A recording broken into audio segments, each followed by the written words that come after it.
Welcome back to Adventure Pete. Thanks for joining us. So, if this is your first time here, make sure you like the video, comment, tell us what you think, tell us what else you want to hear about, and subscribe.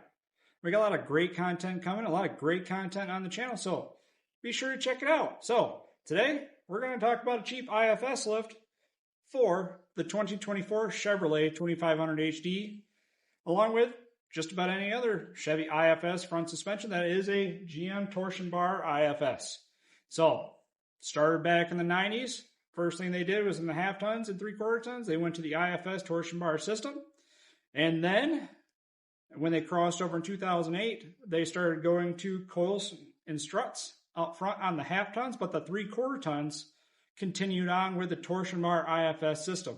So here we're going to talk about how to lift those IFS systems on the cheap. They do sell the kits out there. You'll see them out there, the 3-inch kits that they call it. Give you a set of keys and some new shocks, and here you go. Put it in there and make it run, or they'll just sell you just the keys and things like that. But you don't need it, and here's why. So your keys, crudely drawn picture, are just like this. They've got the hex in there for the torsion bar. That torsion bar goes up here to the A-arm where you have the other hex right there, your pivot bolt for your lower control arm, and that runs your lower control arm right there. So the more you press up on that, causes this end to be pushed back down there as well. So that is the idea behind the torsion bar system. And this bar right here actually twists. That's where the motion happens. That's where your suspension actually is. So the longer that bar is, it twists over the distance, and that's where you get the up and down suspension travel, because this is fixed in location by a bolt. So if you actually look underneath your truck, underneath the key that's actually in a frame cross member, you'll see a bolt going into a flange. That threaded flange is what keeps that bolt and that key from pushing back down. This A-arm obviously moves up and down with your suspension travel. And what these keys do, if you buy a lift key, it's essentially the same key, except they take this hex where it's at and that arm, and they just clock it just a little bit more. So if you actually lay the hexes over top each other, the end of this key is actually only a 1/4 inch different from what your factory key is. Ask me how I know. That was a long story and a long day. So save yourself some time and hassle, because the guy that we did it with is on an older truck, and we had to cut the keys out because they were just rusted in there and solid. So we had to throw those in there anyways. So if you're going to do this yourself, just take this bolt and turn it in. So all you're going to do is end up running it in, threading it in more. So turning it clockwise like you're normally threading in a bolt, and pushing that up that way. What that does is pushes it up more, puts more down pressure down there, which will in turn lift the front end of the truck up, just like normal torsion key lift would do with new keys. The idea is when they put the new keys, they say put the bolt back to where you had it.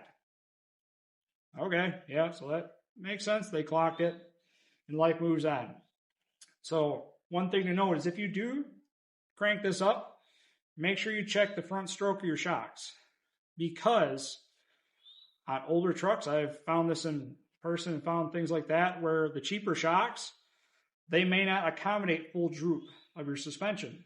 Specifically on the cat-eye Chevys, if you just bought the cheap shocks, even some of the Bilsteins that you'd find in there, may only have like 1 inch or 2 inch of down travel. So when you start cranking those keys up to level out your truck 2 inches, you may be at your full downward stroke of your shock, and you're just kind of riding there at the shock and only has up travel to go. So you have to swap out your shocks for a different set of shocks, something that's 0 to 3 inch rated or something like that, to give you the full droop travel of your truck. That's what I did on my old cat-eye truck, where I only had 1 inch or 2 of down travel. I just bought a 3-inch lift shock. Cranked up the keys 2 inches, and that way when I had the suspension at full droop to full lower bump stop, it traveled the full rate, and it rode great, and it worked really well off-road. So that is essentially how a torsion bar IFS system is on these trucks, the older half-ton and 3/4 ton Chevy. So save yourself some money and do it the cheap way, because eventually I'm going to do that with a plow on this truck, so I don't have it sit on the front bump stops. Just going to pick up the front end a little bit, just so it rides more even, and carries the weight of the plow a little better, so I'm not just kind of raked over all day with the plow on the front of the truck. It's not something I like to see, not the look I'm looking for. And a note, when you change how the front end rides, you change the geometry a little bit by raising up a little higher, make sure you get your alignment checked, because that does affect your caster and camber of your tires and your suspension, how the A-arms travel through their range of motion. So make sure you get your alignment checked to make sure it's still in spec at the new ride height that you set it to. So, I hope this video was helpful. Make sure to like the video, comment, tell us what you think, tell us what else you want to hear about, and subscribe. We got a lot of great content coming, a lot of great content already on the channel.